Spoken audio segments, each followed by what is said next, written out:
ነቢያችን ሰለላሁ ዐለይሂ ወሰለም ለይሰ ልሙእሚኑ አለዚ የቢቱ ሸብዓንን ወጃሩሁ ጃኢዕ አሉ። ጎረቤቱን እንደተራበ እያወቀ ለራሱ ጠግቦ ያደረ ይሄ ትክክለኛ ሙስሊም አይደለም ብለዋል። የሙስሊም ባህሪ ምንድነው? አካፍሎ ማብላት ነው። ጎረቤቱን እንደተራበ እያወቀ ለራሱ ጠግቦ ያደረ ሰው ይሄ ሙስሊም አይደለም ብለዋል። ትክክለኛ የሙስሊምነትን ባህሪ አልተላበሰም ማለት ነው። ነቢያችን ሰለላሁ ዐለይሂ ወሰለም በሌላ ሐዲስ ላይ አፍደሉ ጣዓሚ ዒንደላህ አጣዓሙ አለዚ ከሱረት ፊሂ አልአያት ያው ከማ ቃለ ነብዩ ሰለላሁ ዐለይሂ ወሰለም ከአላህ ዘንድ በላጭ ምግብ ብሎ ማለት እጆች የበዙበት ምግብ ነው አሉ። ብቻችሁን አታብሉ፣ አካፍሉ ነው። በሌላ ሐዲስ ላይ ነቢያችን ሰለላሁ ዐለይሂ ወሰለም ጣዓሙ ልዋሒድ የክፊ ልልኢስነይን ወጣዓሙ ልኢስነይን የክፊ ልልአርበዓ ወጣዓሙ ልአርበዓ የክፊ ልሰማንያ አሉ። የአንድ ሰው ምግብ ለሁለት ሰው ይበቃል። የሁለት ሰው ምግብ ለአራት ሰው ይበቃል። የአራት ሰው ምግብ ለስምንት ሰው ይበቃል እና አካፍላችሁ ብሎ ብቻችሁን አትብሉ ብሏል። አያችሁ፣ ይሄ ነው ኢስላም። ለሌሎች አካፍላችሁ መብላትን ያዛል። የእስልምና መሰረት ከተባሉት መካከል አንደኛው ለሌሎች ማካፈል ነው አይደል? ነቢዩ ሰለላሁ ዐለይሂ ወሰለም ሲያስተምሩ ምን አሉ? ቡንየ ልእስላም ዐላ ኸምስ ሸሃደተን ላ ኢላሃ ኢለላህ ወአነ ሙሐመደን ረሱሉላህ ወኢቃም ሰላህ ወኢታእ ዘካ ወሰውም ረመዳን ወሐጅ በይቲላሂል ሐራም መን ኢስተጣዐ ኢለይሂ ሰቢላ አሉ። እስልምና በአምስት ዋና ዋና መሰረቶች ላይ የተመሰረተ ሃይማኖት ነው አሉ። የመጀመሪያው መሰረት ምንድን ነው? ከሁሉም በፊት ተቀዳሚ የመጀመሪያው መሰረትና ትእዛዝ የእስልምና ምንድን ነው? አምላክ አንድና ብቸኛ ነው ብሎ ከእርሱ ውጭ ሌላ ማንም አምላክ የለም ብሎ በመስከር ከአላህ በስተቀር በእውነት የሚመለክ ሌላ አምላክ የለም ብሎ በመስከር ነው። ሁለተኛው መሰረት ምንድን ነው? ሶላትን መስገድ ነው። ዛቻላ ሸሃደ አላ ኢላሃ ኢለላህ አነ ሙሐመድ ረሱሉላህ እንዳለ ሆኖ ሶላትን መስገድ ለዚህ ላመንከውና ለመሰከርከው ለአንዱ አምላክ መገዛት ነው። ከዚያ በመቀጠል ሶስተኛ ላይ ያለው ዘካ መስጠት ነው። አያችሁ፣ በአንዱ አላህ ታምናለህ፣ እርሱን በብቸኝነት ትገዛለህ። ከዚያ ደግሞ ያለህን ለድሃዎች አካፍል የሚል ነው። ኢስላም ሌሎችን በመርዳት ላይ በማገዝ ላይ የተመሰረተ ሃይማኖት ነው። ወኢታእ ዘካ ዘካን መስጠት፣ ለተቸገሩ ድሃዎች መስጠት፣ ማልበስ፣ ይሄ ነው የታዘዝንበት እና በያላችሁበት አካባቢ ይህን ነገር አስቡበት፣ እናስብበት። የተቸገሩ ሰዎችን ማየት አለብን ዞር ብለን። እሺ እሺ ካላላችሁ ኢንሻአላህ አንድ ነገር ልበል። በጣም ይቅርታ፣ ይሄን ነገር በጣም ስለገረመኝ ነው። ከአንድ ከክርስቲያን ወገን ነው የተመለከትኩት። ሱብሃንአላህ፣ እንደ ይሄን ስራ እዚህ እየተሰራ እንደነበር አላወቅኩም። ከዛሬ ነው ያየሁት እዚህ በአካል። ከአንድ ከክርስቲያን ወገናችን ግን ቪዲዮ ሰርቶ ይሄ ነገር መበረታት ያለበት ነገር ነው ብሎ ቪዲዮ ለቆ ነው የተመለከትኩት። በጣም ትልቅ ነገር ነው። እሱ ቅድም ተናግሯል። ዘካ የኛ ዘካ ምንጎርርበት አይደለም። 1000 ሰው ሰብስበን መቶ መስጠት አይደለም። ያ አይደለም ሀሳቡ። ሰዎችን ማቋቋም፣ የቸገረበት ቦታ ማስቀመጥ ነው። ያለበዚያ ልክ እንደነዛ ከሃዲዎች እንሆናለን። አላህ ስብሐነሁ ወተዓላ ስጡ አውጡ ሲባሉ ወኢዛ ቂለ ለሁም አንፊቁ ሚማ ረዘቀኩሙላህ ቃለ አለዚነ ከፈሩ ሊለዚነ አመኑ አኑጥዒሙ መን ለው የሻእ አላሁ አጥዐመ። የመካ ሙሽሪኮች እንደዚህ ነበር ቢል አላህ ቢሻ ቢፈልግ ኖሮ የሚያበላውን ሰው እኛ ምን አግብተውን ነው ከብራችን አውጥተን የምንሰጠው እያሉ እንደዛ ያሾፉ ነበር። ከነዛ ሰዎች መሆን የለብንና በቻልነው መጠን ይህንን ስራ መደገፍም ማገዝም አለብን። ዱዓም ማድረግ አለብን። በጣም የሚበረታታ ነው። ዱንያ አላህ ስብሐነሁ ወተዓላ ለሙስሊም፣ ለሙእሚን፣ ለካፊር፣ ለመጁስ፣ ለሙሽሪክ ብሎ አለያትም። የአላህ ስብሐነሁ ወተዓላ ርህሩህነቱ ለሁሉም ነው። ዱንያ ጀናሐ በዑድ አላህ ዘንድ አይመዝም። ለዛ ነው እንደዛ ቢሆን ኖሮ አንድ ሙሽሪክ አንድ ጉንጭ ውሃ አይጎነጭም ያሉት ነብያችን ሰለላሁ ዐለይሂ ወሰለም። ስለዚህ ኬር አንስጥ፣ እንተባበር፣ እንስራ። አሁን እዚህ ጋር የማያቸው አብዛኞቹን አሁን ፊት ለፊት ከማየው ልጅ ጀምሮ አውቃቸዋለሁ። አላህ ይጨምርላቸው፣ አላህ ያግዛቸው። ተባበሩ። ይህን እንደዚህ አይነት አካውንቶችን ፎሎ አድርጉ። በብር መስጠት ከቻላችሁ ብር አድርጉ፣ እስጡ። ምንም ካልቻላችሁ ደግሞ ዱዓ አድርጉ። አላህ ያግዛችሁ ኢንሻአላህ። ይሄንን ልበል ብዬ ነው። በጣም ደስ ስላለኝ ነው። አንተም አላህ ይጨምርልህ። ሁላችንም ያለንን ካፒታል ነው መጠቀም ያለብን። ሚዲያ ካለው ሚዲያ ይጠቀማል። ብር ካለው በብር ይሰጣል። እውቀት ካለው በእውቀቱ ያግዛል። ተባብሮ ደግሞ የተሻለ ማህበረሰብ መፍጠር ይቻላል ማለት ነው።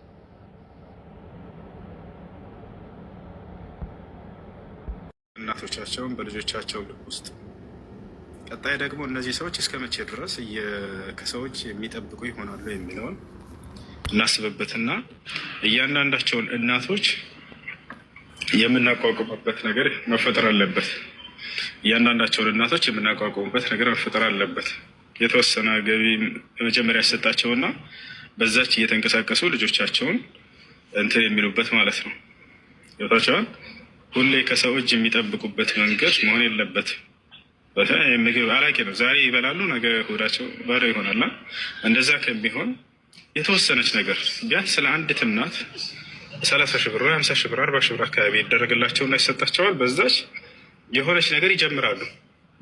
ጤፍ መሸጥ ሊሆን ይችላል፣ ማሽላ መሸጥ ሊሆን ይችላል። እየገዙ የተወሰነች አትርፈው ያቺ ራስ ማለት ትቀላለች። ከዚያች ያተረፋቻቸውን ታበላለች። እንደዚህ እያሉ ራሳቸውን የሚያሳድጉበት መንገድ መፈጠር አለበት። ኢንሻአላህ ለዚህም የምንሰራ ይሆናል።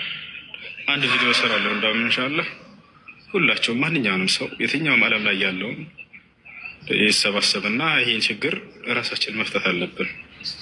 አንድ ምስኪን ኢትዮጵያ ላይ አንድ ድሃ ኢትዮጵያ ላይ እንዳይኖር እናደርጋለን በአላህ ፍቃድ። በየሀገሩ ላይ ያሉ እናቶችን ልጆቻቸው ይዘው የተቀመጡን እነዚህን ወርሃዊ ድጋፍ ራሱ ዋጋ የለውም። ያጀማ ይውላችሁ ያ ነገር ወርሃዊ ይመጣላቸው ይበላሉ፣ ያልቃል። እንደዛ ከሚሆን ዳጎስ ያለ አንድ ስጦታ አንድ የሰጣቸውና ለአንዲት እናት ቢያንስ 40 ሺህ ብር እንወስንና ወይ 50 ሺህ ብር ያ ነገር በቃ አለ አይደለ በቃ ከዚህ በኋላ ራስሽን ቻይ እንላታለን፣ ልጅሽን አሳደጊ ሰርተሽ እንላታለን። ከዚህ በኋላ ማንም የሚረዳሽ የለም ትባላለች። ከዚያ ራሷን ችላ የምትጀምርበት ስራ ምናምን ይጀምራል። የታቻለ አይደል ያ እየመጣ የሚቀበል በየአመቱ መርዳት እንደዚህ ይሄ ዋጋ የለውም። ራሳቸውን የሚችሉበት የቺፕስ ልክ ነሽ። ቺፕስ መጥበሻም እንደዚህ ይገዛላቸውና በቃ ይሄን እየሰራሽ እንደዚህ መንገድ ላይ ሊሆን ይችላል። ታቻለ በዚህ መልኩ መረዳዳት አለብን። አንዱ ሌላውን ማገዝ አለበት። አንዱ ሌላውን ሊረዳ ይገባል። ዱንያ ናት፣ ታላቂ ነች። የዘላለም ህይወት ያኛው ዓለም ነው።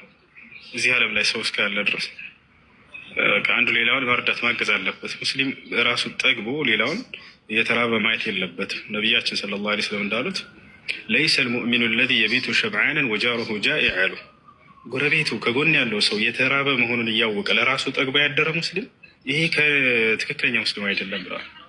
ትክክለኛ ሙስሊም ማለት ራሱን ብቻ ሳይሆን ጎረቤቴስ በልቷል ወይ ጠጥቷል ወይ ብሎ ያን ያረጋግጣል። እዚያ ላይ የሰው ልጆች እየተራቡ እያለ የራሱ ልጆች አጠግቦ አይሄድርም ሙስሊም። በእነዚያም አካፍሏቸው ይበላል። ገብታቸዋል። በነቢያችን ሰለላሁ ዐለይሂ ወሰለም ጊዜ ከነበሩ ሱሐቦች መካከል አንድ ሱሐባ ነበር። በጣም አላህ ስራውን ያወደሰለት ሐታ አላህ ሱብሓነሁ ወተዓላ ያኔ በስራው ተደንቆ እስከ መሳቅ እስከ የደረሰበት ነው። መሳቅ ሲባል እንደኛ አይደለም፣ የእርሱ ባህሪ የተለየ ነው። ያ የሚገልጸው በጣም በስራው አላህ ሱብሓነሁ ወተዓላ ምን ያክል መደሰቱን ለመግለጽ ነው። ምን መሰላችሁ ታሪኩ? በነቢያችን ሰለላሁ ዐለይሂ ወሰለም ጊዜ አንድ ሱሐባ ነበር። ይህ ሱሐባ ሚስት አላቸው። ሚስቱና እርሱ ብቻ ናቸው። እንዲሁም ልጆች አሉት። እንግዳ መጣበት።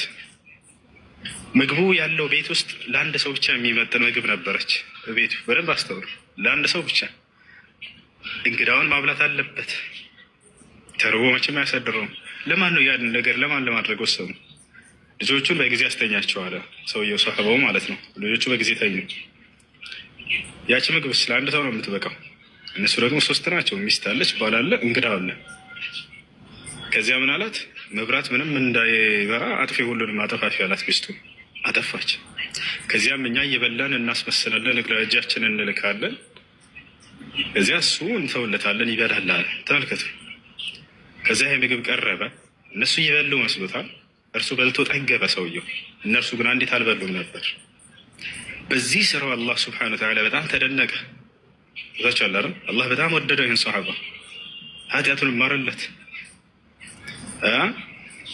እና ወዩእሲሩነ ዐላ አንፉሲሂም ይላል አላህ በቁርአን ላይ ሲገልጻቸው። እነዚያን ሱሐቦች ከራሳቸው ይልቅ ሌሎችን ያስቀድማሉ። ወለው ካነ ቢሂም ኸሳሳ፣ ለእነሱ በጣም አስፈላጊ የሆነ ችግር ያለበት ጉዳይ ቢሆንም እንኳን በጣም ለእነሱ አስፈላጊ ቢሆንም ከራሳቸው ይልቅ ሌሎችን የሚያስቀድሙ ናቸው። የእነዚያ ነብዩ ሰለላሁ ዐለይሂ ወሰለም ሱሐቦች እነዚህ ናቸው። ሙስሊም እንደዚህ ነው። በቃ ከራሱ ይልቅ የሌሎችን ችግር ይመለከታል። ያህል እንዴት ነው የሌሎችን ችግር የምፈታው? ለሌሎች ደስታ የምፈጥረው እንዴት ነው ብሎ ያስባል። ነቢያችን ሰለላሁ ዐለይሂ ወሰለም ተጠይቁ ሐዲስ ላይ ማ ሁወ አፍደሉል አዕማል ፈቃለ ዐለይሂ ሰላቱ ወሰላም ኢድኻሉ ሱሩር ዐላ ቀልቢል ሙእሚን። አንቱ የአላህ መልእክተኛ ሆይ ተብሎ ተጠየቁ ነቢያችን ሰለላሁ ዐለይሂ ወሰለም። ከስራዎች ሁሉ በላጩ ስራ የትኛው ነው ሲባሉ በሰዎች ልብ ውስጥ ደስታን መፍጠር ነው ብለው መለሱ። በሰው ልብ ውስጥ ደስታ መፍጠር ትልቅ መልካም ስራ ነው። እነዚህ እናቶች ዛሬ ተደሰቱ፣ ልጆች ተደሰቱ። ይህን ነገር አላህ ሱብሓነሁ ወተዓላ በጣም ነው የሚወደው። በዚህ ስራቸው አላህ ትልቅ ምንዳን ይሰጣቸዋል። በሰውሎች ልብ ውስጥ ደስታን ፍጠሩ። በመስጠትም ባይሆኑ በንግግራቸው ራሱ ሐታ ወለው ያኔ በከሊመትን ጠይባ በጥሩ ንግግር ቢሆንም እንኳን በሰዎች ልብ ውስጥ ደስታ መፍጠር ትልቅ ምንዳ ያለው ነገር ነው። ይሄን ለማለት ነው። ስለ አድል እያወራህ ነበር መሰለኝ። ይቅርታ። ሶሪ